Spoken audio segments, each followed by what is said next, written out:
The Historical Case for Atlantis, Exploring Ancient Origins of Humanity, written by Henry Romano, narrated by Ryan Moorhen and Tyler Higgins.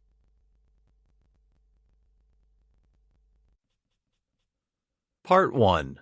Myth or History. Plato has preserved for us the history of Atlantis. If our views are correct, it is one of the most valuable records which have come down to us from antiquity. Plato lived 400 years before the birth of Christ.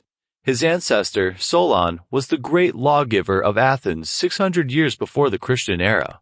Solon visited Egypt. Plutarch says Solon attempted in verse a large description, or rather a fabulous account of the Atlantic island, which he had learned from the wise men of Sais, and which particularly concerned the Athenians, but because of his age, not want of leisure, as Plato would have it, he was apprehensive the work would be too much for him, and therefore did not go through with it.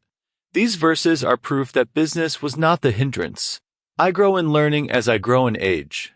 And again, wine, wit, and beauty still their charms bestow, light all the shades of life, and cheer us as we go.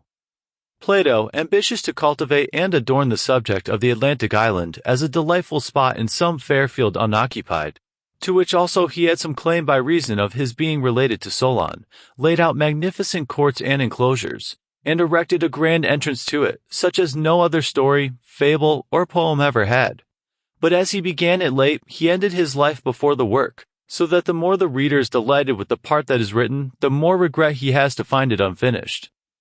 There can be no question that Solon visited Egypt. The causes of his departure from Athens for 10 years are fully explained by Plutarch.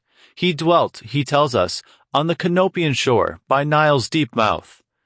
There he conversed upon points of philosophy and history with the most learned of the Egyptian priests. He was a man of extraordinary force and penetration of mind, as his laws and his sayings, which have been preserved to us, testify.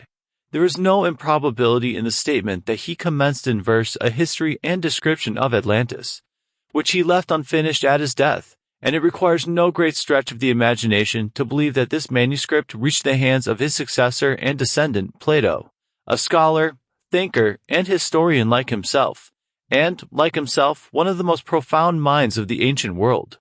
The Egyptian priest had said to Solon, "You have no antiquity of history, and no history of antiquity."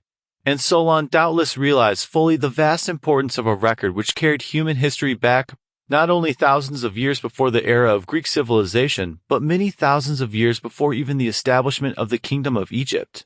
He was anxious to preserve for his half-civilized countrymen this inestimable record of...